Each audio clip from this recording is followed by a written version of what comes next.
오늘 말씀은 구약성경 신명기 1장 1절부터 8절 말씀입니다. 제가 봉독하겠습니다. 이는 모세가 요단 저쪽 숲 맞은편에 아라바 광야 곧 바란과 도벨과 라반과 하세롯과 디사합 사이에서 이스라엘 무리에게 선포한 말씀이니라. 호렙산에서 세일산을 지나 가데스 바네아까지 10하룻길이었더라. 40째 해 11째 달 그 달 첫째 날에 모세가 이스라엘 자손에게 여호와께서 그들을 위하여 자기에게 주신 명령을 다 알렸으니 그때는 모세가 헤스본에 거주하는 아모리 왕 시온을 쳐 죽이고 에드레이에서 아스다롯에 거주하는 바산 왕 옥을 쳐 죽인 후라. 모세가 요압 저쪽 모압 땅에서 이 율법을 설명하기 시작하였더라. 일러스되 우리 하나님 여호와께서 호렙산에서 우리에게 말씀하여 이르시기를 너희가 이 산에 거주한 지 오래니 방향을 돌려 행진하여 아모리 족속의 산지로 가고 그 근방 곳곳으로 가고 아라바와 산지와 평지와 네겝과 해변과 가나안 족속의 땅과 레바논과 큰 강 유브라데까지 가라. 내가 너희 조상 아브라함과 이삭과 야곱에게 맹세하여 그들과 그들의 후손에게 주리라 한 땅이 너희 앞에 있으니 들어가서 그 땅을 차지할지니라. 아멘. 오늘부터 신명기 강해를 시작하겠습니다. 구약 성경은 우리가 알다시피 주로 히브리어로 기록이 되어져 있습니다.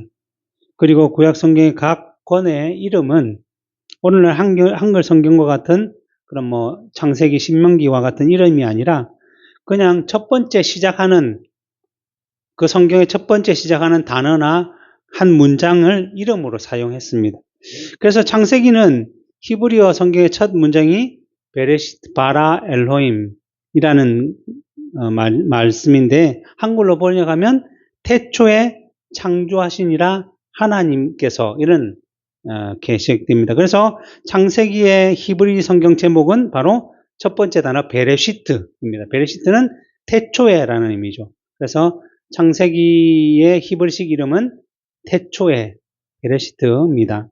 이처럼 신명기의 히브리어 성경 이름도 엘레하 드바림으로 시작하는데 이를 번역해보면 이것은 말씀이다 라는 뜻입니다. 그런데 이러한 히브리식 제목들이 이 신약 시대로 넘어오면서 이제 변화가 생기기 시작했는데 그 당시 로마가 유럽과 근동 지방을 지배하고 있었던 시절이기는 하지만 그보다 앞서 이 페르시아 제국을 멸망시킨 그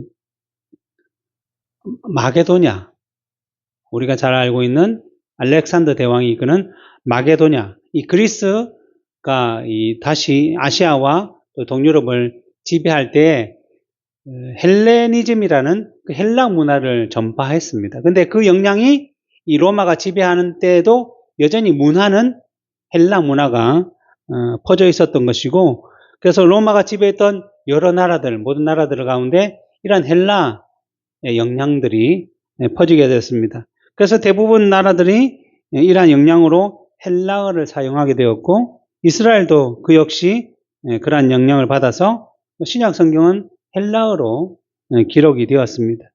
그러다 보니 히브리어보다 헬라어에 더 익숙한 세대들에게 히브리어로 된 구약 성경은 좀 어렵게 다가왔기 때문에 그 구약 성경을 좀 더 쉽게 접하고 읽도록 하기 위해서 이 구약 성경을 헬라어로 번역하게 되었고, 그래서 이 번역을 위해서 12지파에서 6명씩 해서 72명이 참여해서 번역을 하게 되었는데, 이러한 의미로 이 번역 성경을 70인경이라고 부르게 되었습니다.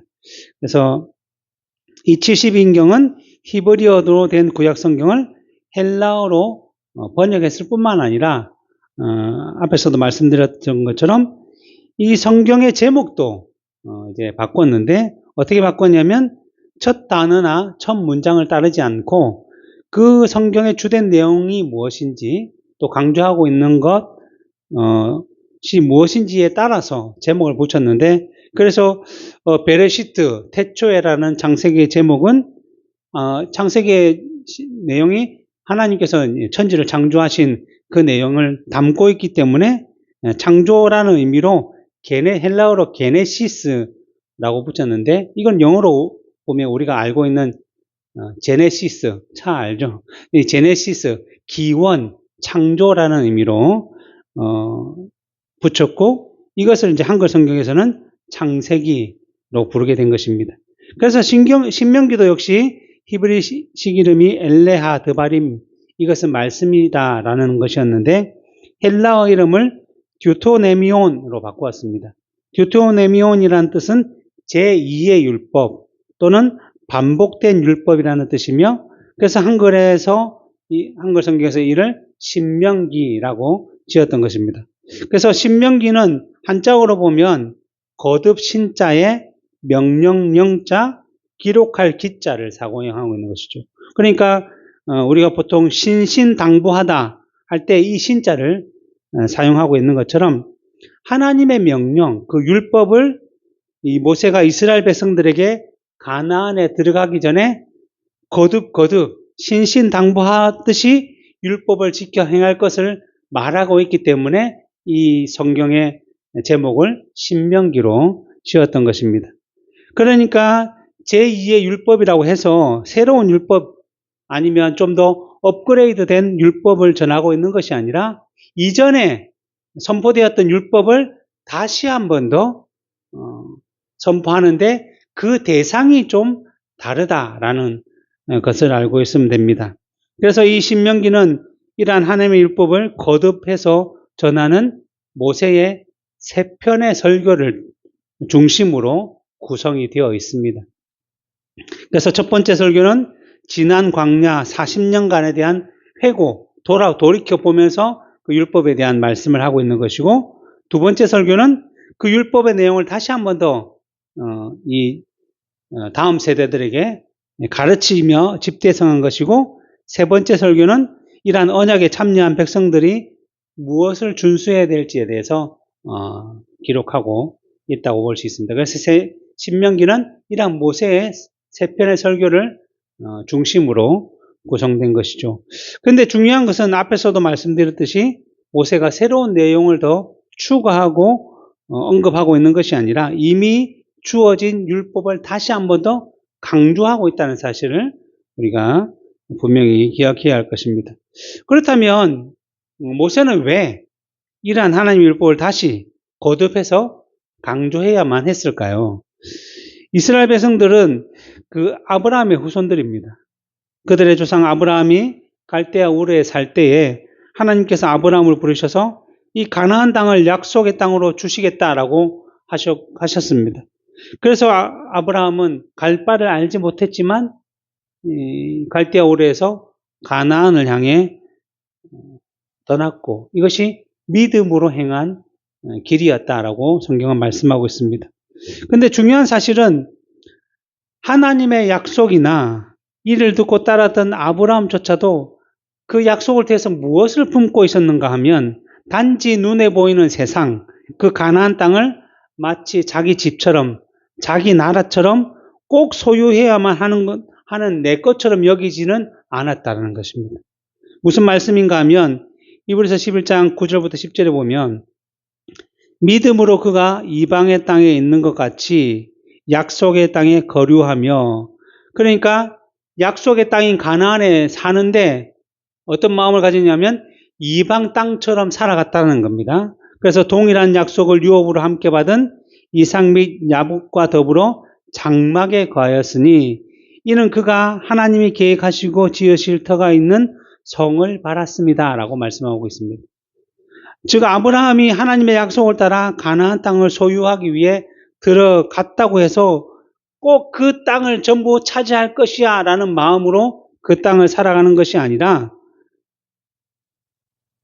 그 땅 가운데서 마치 이방인처럼 장막을 치고 텐막을 치고 곧 떠날 사람처럼 살았다는 것입니다. 그리고 그렇게 살았는 이유는 무엇이냐면 이 아브라함은 하나님의 부르심이, 그 약속이 단지 이 세상에 있는 소유, 이 세상에 있는 땅이 아니라 그것을 통해서 영원한 하늘나라를 주시고자 하는 놀라운 하나님의 은혜를 깨닫게 된 것이죠. 그러니까 가나안 땅은 상징으로 주신 것이고 그 땅을 통해서 그 땅이 아닌 하늘나라를 바라보게 하셨음을 아브라함은 알고 있었다는 것입니다. 그래서 아브라함은 가나안 땅에 살면서도 언제든지 떠날 수 있는 장막, 텐트에 살면서 마치 나그네처럼 이리저리 떠돌면서 결국 천국에 있는 성을 바라보며 살게 되었던 것입니다. 그래서 하나님께서는 이러한 아브라함과 언약을 맺으셔서 창세기 17장 7절부터 8절에 보면 내가 내 언약을 나와 너 및 내 대대 후손 사이에 세워서 영원한 언약을 삼고 너와 내 후손의 하나님이 되리라. 내가 너와 내 후손에게 내가 거류하는 이 땅 곧 가나안 온 땅을 주어 영원한 기업이 되게 하고 나는 그들의 하나님이 되리라 라고 말씀하신 것이죠. 그리고 이러한 아브라함의 약속을 따라 가나안 땅을 소유하며 그 땅을 통해서 하나님 나라를 바라보며 살아가야 하기 때문에 그 후손들이 이제 가나안 땅을 다스릴 수 있는 민족으로 자라기까지 이스라엘 백성들은 가나안이 아닌 애굽에서 생활하게 되었던 것입니다. 물론 이러한 것도 하나님이 그들의 조상 아브라함과 맺은 언약 가운데 있었던 내용인데 창세기 15장 13절 14절에 보면 여호와께서 아브라함에게 이르시되 너는 반드시 알라 내 자손이 이방에서 객이 되어 그들을 섬기겠고 애굽으로 내려가서 객처럼 그들을 섬기겠고 그들은 400년 동안 내 자손을 괴롭히니 애굽에서 거의 400년을 지냈다는 것입니다. 그리고 그들이 섬기는 나라를 내가 징벌할지며 그 후에 내 자손이 큰 재물을 이끌고 나오리라. 이 하나님의 때에 이제 비록 애굽에서 괴롭게 살겠지만 하나님의 때가 되면 반드시 그 민족을 이끌어 가나안 땅에 오게 하시겠다라고 말씀하신 것입니다. 그래서 이러한 약속을 따라 이스라엘 백성들이 애굽에 들어갔고 400년 정도가 지난 뒤에 하나님의 때에 애굽에서 종살이하던 이스라엘 민족을 애굽의 10가지 재앙을 내려 징계하시고서는 약속의 땅인 가나안으로 인도하셨습니다. 이스라엘 백성들이 애굽에 들어갈 때 처음에 야곱의 가족 수가 75명이었다라고 하였는데 이 400년이 지난 후에 애굽에서 나올 때 장정만 60만 명이라고 말씀하고 있고 그러니까 아이들, 여자들, 노인들 다 합치면 거의 200만 명 이상이 되어서 큰 민족으로 성장해서 이제 가나안을 향해 가게 된 것입니다. 이렇게 번성한 이스라엘 백성을 하나님께서는 모세라는 지도자를 세워서 이제 가나안으로 인도하셨습니다. 그리고는 이러한 수많은 백성들을 위해서 앞에서도 얘기했듯이 애굽의 10가지 재앙을 보여주셨을 뿐만 아니라 우리가 알고 있듯이 홍해가 가로막았을 때는 홍해를 반으로 갈라서 마치 마른 땅처럼 걷게 하셨고 또 물이 없는 광야에서 반석에서 물을 내어 먹이셨고 그리고 아무것도 자라지 않고 먹을 수 없는 광야에서 하늘에서 만나를 내려서 그들을 먹이셨고 고기를 원할 때는 메추라기를 몰아넣으셔서 그들로 하여금 질리도록 먹게 하셨고 그리고 또 광야는 낮에는 너무나 더운 사막이기 때문에 구름 기둥으로 그 해를 막으셔서 시원하게 해주셨고 또 밤에는 기온차가 심해서 엄청난 추위를 느낄까 봐 하나님께서 불기둥을 세우셔서 그들의 추위를 막아주셨고 또 이 구름기둥과 불기둥이 그들을 인도하여서 언제든지 이들이 불기둥과 구름기둥이 가는 곳마다 따라다니며 하나님의 인도하심을 누리는 정말 놀라운 기적과 이적을 체험하면서 이들은 약속의 땅인 가나안으로 향하게 되었습니다. 그런데 그러는 가운데 중간에 우리가 알고 있는 시내산, 오늘 성경에는 호렙산이라고 표현하고 있는 곳으로 인도하셔서는 하나님께서 모세를 통해서 이스라엘 백성들에게 율법을 주셨습니다. 이 율법을 주신 이유는 율법을 통해서 그들이 하나님을 어떻게 섬기는지, 어떻게 제사하고 또 어떻게 하나님께 의식을 드려야 하는지, 그리고 이스라엘 백성들, 하나님 백성들 가운데는 서로 어떻게 섬기며 도우며 또 살아야 되는지 이 여러 가지 관련된 법들을 율법을 통해서 보여주셨고 그래서 그들은 시내산이 속한 시내 광야에서 거의 1년 정도 머물면서 이 율법의 훈련들을 했어요. 어떻게 제사를 하고 번제, 소제, 이 제사, 제사장과 관련된 성막과 관련된 거, 서로와 관련된 거, 또 각 지파가 지켜야 할 것들, 행진하는 법들 이렇게 익혀야 했는데 왜 이것을 익히도록 하셨냐면 이들이 이제 약속의 땅인 가나안 땅에 들어가는데 그 가나안 땅은 수많은 여러 민족들이 살고 있으면서 여러 민족이 여러 신을 섬기고 있었기 때문입니다. 그래서 혹시 그 가나안 땅에 들어가서 그들이 섬기는 신의 현혹이 되어서 우상을 숭배할까봐 그 위대하고 거룩하신 하나님을 그 몸들에 익혀서 그대로 더 하나님을 섬길 수 있도록 다른 우상과 다른 것들을 바라보지 못하도록 하기 위해서 그렇게 하셨던 것입니다. 그래서 1년 정도 그런 훈련을 끝난 후에 이제 그들에게 약속하신 땅인 가나안 땅을 이제 정복하도록 하기 위해 가도록 하셨는데 오늘 본문 2절에 보면 이렇게 되어 있죠. 호렙산에서 여기 시내산입니다. 호렙산에서 세일산을 지나 가데스 바네아까지 10하루 길이었더라 라고 말씀하고 있습니다. 이 가데스 바네아는 이제 가나안 밑에 제일 남쪽 부분이죠. 그래서 시내산을 떠나 11일 정도에서 가나안 남쪽에 이제 도착했다는 거죠. 약속의 땅. 그러니까 이제 이스라엘 백성들이 애굽에서 나온 지 적어도 한 1년 3개월에서 2년 채 안 되는 그 시간에 이 가나안 남쪽까지 오게 된 것입니다. 그래서 이제 하나님의 약속을 따라 그 모세의 인도 안에 가나안 남쪽부터 이제 북쪽까지 순차적으로 점령을 하기만 하면 되었던 것이죠. 그래서 그동안 보여주셨던 그 하나님의 놀라운 이적과 기적을 떠올리며 그렇게 앞으로도 행하신 하나님을 신뢰하며 믿음으로 달려가기만 했다면 약속의 땅, 그 가나안 땅을 아무런 어려움 없이 차지하게 되었을 것입니다. 물론 그동안 애굽에서 종살이만 하던 민족들이었기 때문에 전쟁이나 전투나 우리가 말하는 병법 이런 것도 몰랐을 것이고 그래서 우리는 어떻게 할 수 없다라고 핑계를 댈 수 있겠지만 이들이 이미 이 광야를 거쳐오면서 호전적인 민족으로 알려진 아말렉과의 전쟁을 이미 경험했습니다. 전쟁도. 그래서 출애굽기 17장 8절부터 13절에 보면 이렇게 되어 있습니다. 그때 아말렉이 와서 이스라엘과 르비딤에서 싸우니라. 모세가 여호수아에게 이르되 우리를 위하여 사람을 택하여 나가서 아말렉과 싸우라. 내일 내가 하나님의 지팡이를 손에 잡고 산 꼭대기에 서리라. 여호수아가 모세의 말대로 행하여 아말렉과 싸우고 모세와 아론과 훌은 산 꼭대기에 올라가서 우리가 이제 잘 아는 장면이 나옵니다. 모세가 손을 들면 이스라엘이 이기고 손을 내리면 아말렉이 이기더니 모세의 팔이 피곤함에 그들이 그러니까 아론과 훌이 돌을 가져다가 모세의 아래에 놓아 그가 위에 앉게 하고 아론과 훌이 한 사람은 이쪽 손에서 한 사람은 저쪽 손에서 모세의 손을 이렇게 붙잡아서 손이 내려가지 않도록 해가 지지 않도록 내려가지 않도록 했다라는 것입니다. 그래서 여호수아가 칼날로 아말렉과 백성을 쳐서 무찌렀다라고 말씀하고 있는 것입니다. 그 말은 뭐예요?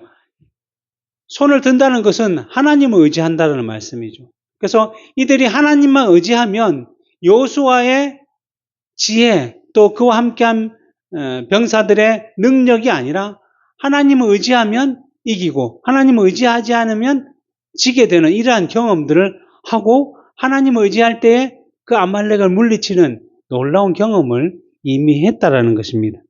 그러니까 애굽의 10가지 재앙, 홍해를 건넌 사건, 아말렉 전쟁과의 전투에서 이긴 사건, 이 정말 얼마 지나지 않은 적어도 한 1년?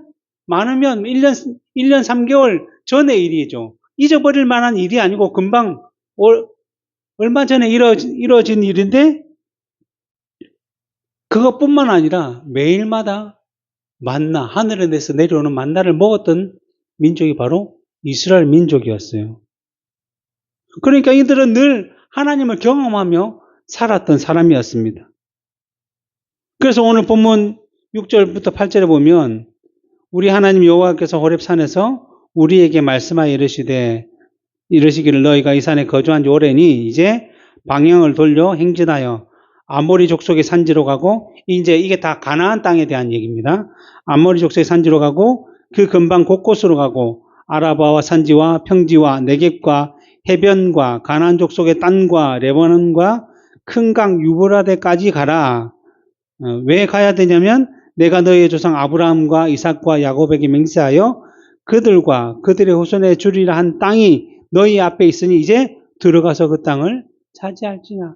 이제 하나님의 약속만 믿고 그 말씀만 믿고, 그리고 자기들에게 그동안 베풀어 주신 그 놀라운 이적과 기적을 떠올리며 이제 전진하기만 하면 이 가나안 땅은 그들에게 주어진 땅이 되었을 것입니다.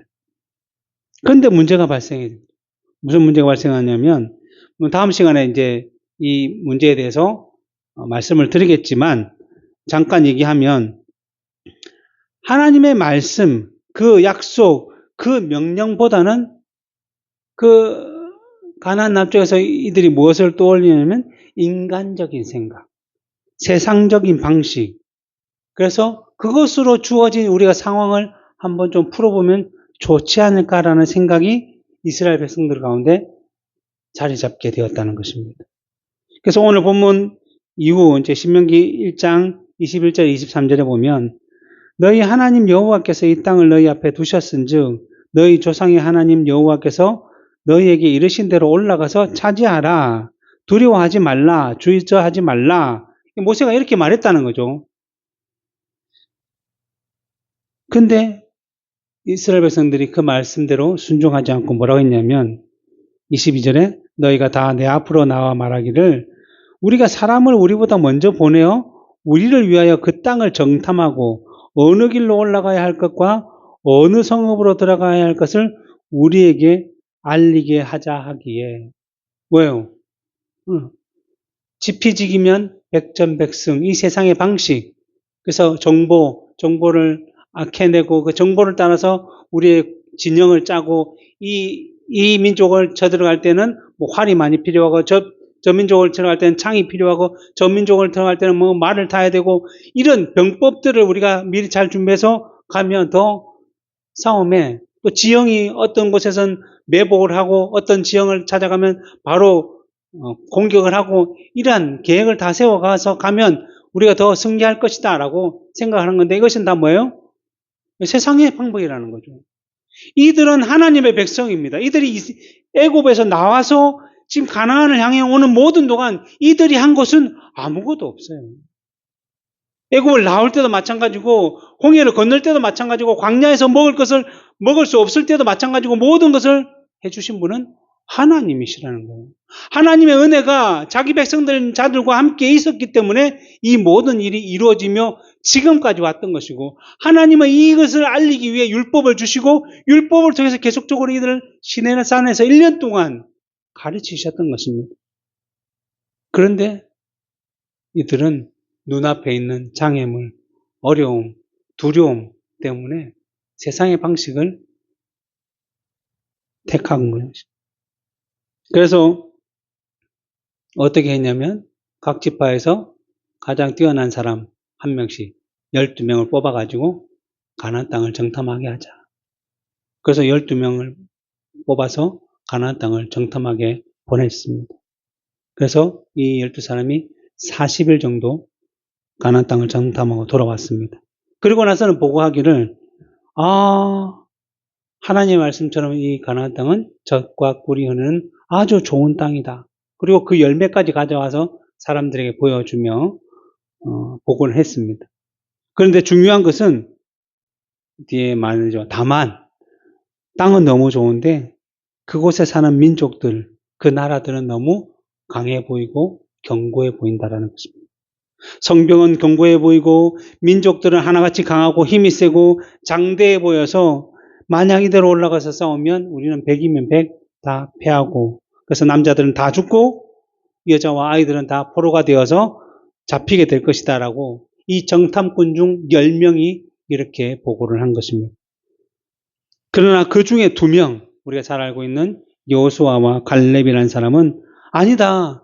비록 가나안에 사는 민족들이 강해 보이고 그 성이 견고해 보인다 할지라도 그동안 우리와 함께 하셨던 그 하나님께서 이 땅을 우리에게 주신다라고 약속해 주셨기 때문에 우리가 올라가면 반드시 승리하게 될 것이니 걱정하지 말고 올라가자라고 이렇게 외쳤던 것입니다. 하지만 이 이스라엘 백성들은 이 두 사람의 선한 보고보다는 10사람의 악한 보고에 더 마음을 빼앗겼던 것이고, 그래서 이대로 가나안에 들어가면 우리가 다 죽게 될 거다라는 두려움과 걱정에 앞서서 모세 말고 그러면 우리가 다른 지도자를 세워서 애굽으로, 우리가 종살이 하던 그 애굽으로 돌아가자라는 악한 결정을 하게 된 것입니다. 그때에 하나님께서 자신의 약속, 또 그동안 행하신 이적과 기적과 그 은혜를 기억하지 못하고 단지 눈에 보이는 세상의 것에 마음을 빼앗기고 두려워하며 하나님의 뜻과는 정반대의 길을 걸어가고자 하는 이 백성들을 완전히 진멸하시고자 하셨습니다. 그때 모세가 엎드려 기도했고 하나님께서는 그것을 들으시고 이들에게 또 다른 형벌을 내리셨는데, 민수기 14장 22절 23절에 보면 내 영광과 애굽과 광야에서 행한 내 이적을 보고서도 이같이 10번이나 나를 시험하고 내 목소리를 청종하지 아니한 그 사람들은 내가 그들의 조상들에게 맹세한 땅을 결단코 보지 못할 것이요 또 나를 멸시하는 사람은 한 사람도 그것을 보지 못할 것이다 라고 말씀하셨습니다. 이렇게 말씀하신 것은 그동안 이스라엘 백성들이 이 가데스 바네아까지 올 때까지 정말 하나님을 잘 믿고 잘 따르고 잘 섬기고 허튼 소리 한 번도 안 하고 온 것이 아니라 그곳에 오는 동안마도 10번 넘게 계속 하나님이 이렇게 해주시면 좋아했다가 또 조금 뭐가 부족하면 그냥 불평하고 불만, 원망의 소리를 10번 이상 내었던 사람들이었다는 것입니다. 결국 그것이 쌓이다 보니 결국 약속의 땅인 앞에까지 와서도 그것을 깨닫지 못하고 그들의 살았던 그러한 불평의 소리를 내음으로 말미암아 하나님께서 진노하셨고, 그래서 이들에게 형벌을 내리셨는데 이들이 가나안 땅에 들어가지 못하게 하겠다라고 하셨습니다. 이들이 누구냐 하면 이들은 출애굽 1세대라고 불리는 사람들로서 그 당시 이스라엘 백성들 가운데 60만, 200만 이렇게 모여서 투표를 하거나 결정을 할 수가 없어서 그들이 정한 율법을 따라 20세 이상 60세까지 계수받은 자들만이 모여서 투표를 하고 이렇게 의결을 하고 했었는데, 오늘날로 하면 우리가 선거를 하려면 18세, 19세 이상이 되어야 하듯이 그것처럼 투표권을 가지고 한 사람들이 바로 이 출애굽 20세 이상 60세 미만의 1세대들이었는데 이제 1세대들은 이 가나안 땅에 들어갈 수 없다라고 말씀하십니다. 그리고 어떻게 가나안 땅에 들어가지 못하게 하냐면 민수기 14장 34절에 보면 너희는 그 땅을 정탐한 날 수인 40일의 하루를 1년으로 쳐서 그 40년간 너희의 죄악을 담당할지니 너희는 그제서야 내가 싫어하면 어떻게 되는지 알리라. 그러니까 가나안 남쪽에서 가나안으로 들어가야 되는데 그들의 죄악으로 말미암아 가나안으로 들어가지 못하고 다시 돌아서 광야로 들어갔다는 거예요. 그 광야를 어떻게 40년간 떠돌게 만드셨어요. 40년간 떠돌면서 출애굽 1세대가 모두 다 죽을 때까지 하나님께서 그 고난의 길을 주셨다라는 것입니다. 그래서 하나님의 진노의 형벌로 인해서 이스라엘 백성들은 가나안 남쪽 지역인 가데스 바네아에서 밑으로 향하게 된 거죠. 그래서 오늘 본문 3절에 이렇게 되어 있죠.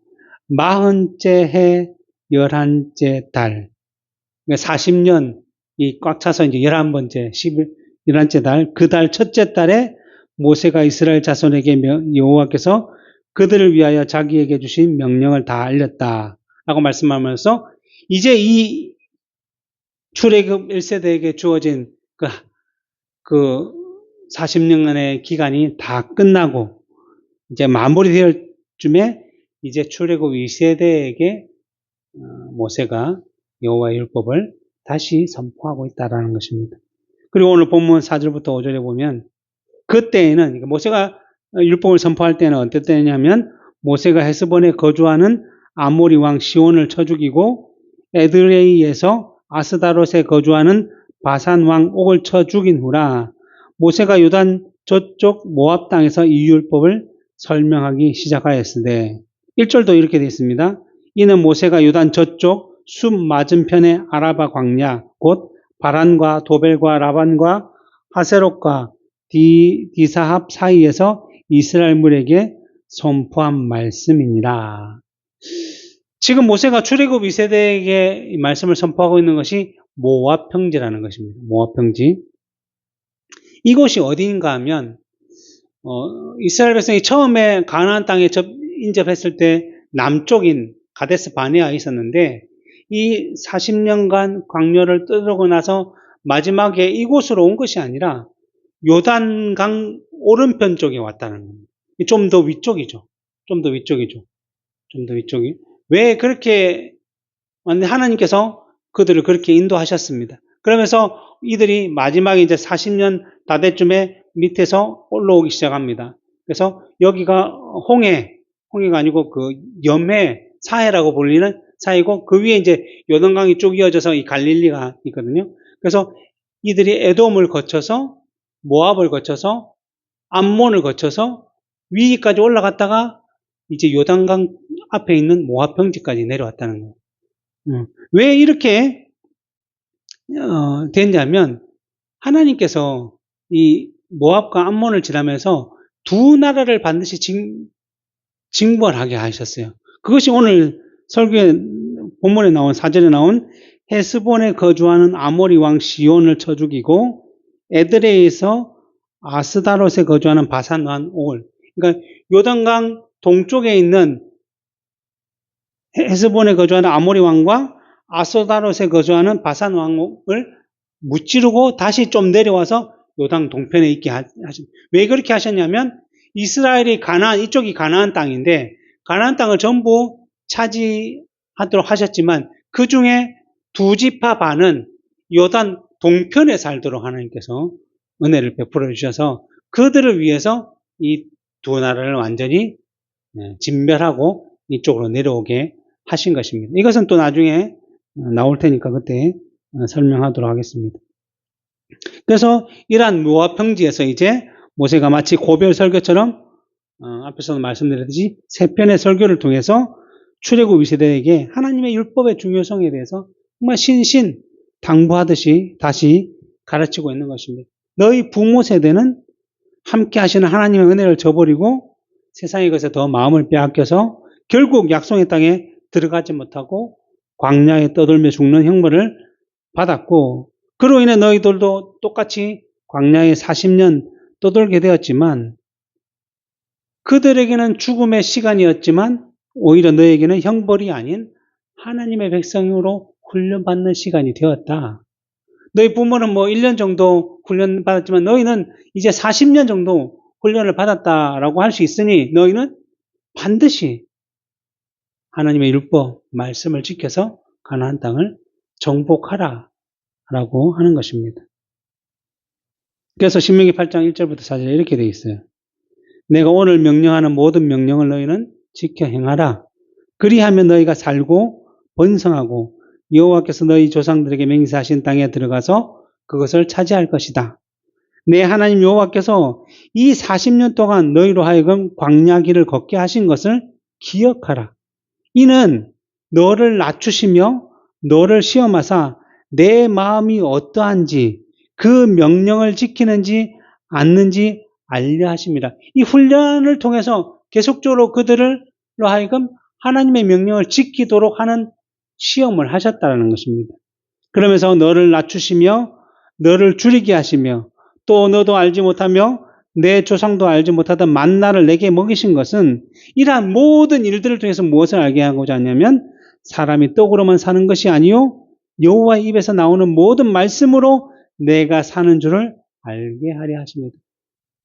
우리가 의지해야 될 것은 세상적인 지식, 세상적인 방식, 세상의 흐름이 중요한 것이 아니라 그 모든 것조차도 다스리시며 인도하시는 하나님, 그 하나님이 우리 하나님이시며 우리와 함께 하시며 그분의 말씀에 순종하기만 하면 이 모든 것을 너에게 더하시는 그 하나님을 너희들은 이 훈련을 통해서 배웠으니 그대로 행하라.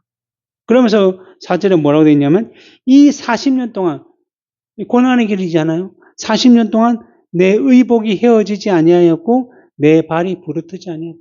무슨 말씀이에요? 오시면 어떻게 40년 동안 헤어지지 않겠습니까? 하나님께서 그렇게 그만큼 이들을 지키시고 보호하시고 채워주시고 입히시고 먹이시고 모든 것을 다 해주셨다는 거예요. 내가 직접 경험하지 않았느냐? 이 40년 동안 그 경험을 통해서 내가 하나님의 말씀대로만 살면 내가 걱정 안 해도 되겠구나. 하나님의 말씀대로만 행하면 내가 두려워하지 않아도 되겠구나. 라는 생각을 가져라는 거예요. 그래서 먹든지 마시든지 무엇을 하든지 하나님의 영광을 위해서 하라고 말씀하셨고 또 예수님께서 뭐라고 하셨죠? 무엇을 입을까? 무엇을 마실까? 무엇을 먹을까? 걱정하지 말라. 이것은 다 누가 하는 것이라고요? 이방인들이 하는 것이다. 결국 하나님을 알지 못하는 자들은 스스로 자기를 지켜야 되기 때문에 어쩔 수 없이 그렇게 하지만 너희는 그렇게 할 필요가 없다. 왜요? 이 모든 것은 다 하나님께서 창조하신 것이니 너희는 그의 의와 그의 나라와 그의 의만 구하면 이 모든 것을 너에게 더하시라고 약속하셨기 때문에 그래서 이러한 하나님의 은혜를 너희 출애굽 2세대는 잘 기억하여서 그 약속의 땅 가나안 정복을 위한 전쟁에 임하라. 그러면 반드시 차지할 것이다. 승리할 것이다. 라고 모세는 전하고 있는 것입니다. 말씀을 읽겠습니다. 로마서 8장 28절에 보면 우리가 알거니와 하나님을 사랑하는 자 곧 그의 뜻대로 부르심을 입은 자들에게는 모든 것이 합력하여 선을 이루니라 라고 말씀하고 있습니다. 하나님의 백성들의 인생은 하나님께서 반드시 책임지시고 함께 하시기 때문에 어떠한 장애물이나 위험한 상황이 주어진다고 할지라도 그것을 통해서 언제나 가장 선하고 복된 길로 인도하신다는 것입니다. 이것을 기억하고 지켰던 우리의 믿음의 조상들, 믿음의 선배들, 특별히 여호수아와 갈렙같이 있던 사람들은 약속의 땅에 들어갔지만 그것을 기억하지 못했던 출애굽 1세대들, 약속의 땅인 가나안이 아니라 광야에서 떠돌며 죽는 형벌을 받았던 것입니다. 그리고 성경에는 이러한 예가 수없이 등장하고 있고 이렇게 수없이 많은 증거들을 등장하는 것은 바로 오늘날 살아가는 그 믿음의 후손들인 우리들에게 정말 좋은 교훈과 예가 되기 때문에 하나님께서는 이 말씀을 우리에게 주신 것입니다. 그리고 이 말씀은 사실이다. 진리다. 그리고 이 성경의 시기뿐만 아니라 지금도 내가 너희와 함께하고 있다라고 말씀하고 있습니다. 그러기에 우리는 이 세상을 살아가지만 아브라함이 가나안을 통해서 하늘나라를 사모하며 살아갔던 것처럼 아브라함의 영적인 후손이 우리도 동일하게 이 세상을 살아가고 있지만 언제나 하늘나라를 소망하며 살아가야 하기 때문에 우리는 언제나 세상에 속한 자가 아니라 하늘에 속한 자답게 떡과 같은 세상의 방식과 방법이 아니라 하나님의 말씀만이 우리의 삶의 또 신앙의 유일한 규범과 법칙임을 믿고 그 뜻대로 순종하며 살아가야 할 것이고 또 이를 위해서 늘 깨어 기도해야 할 것입니다. 기도하겠습니다.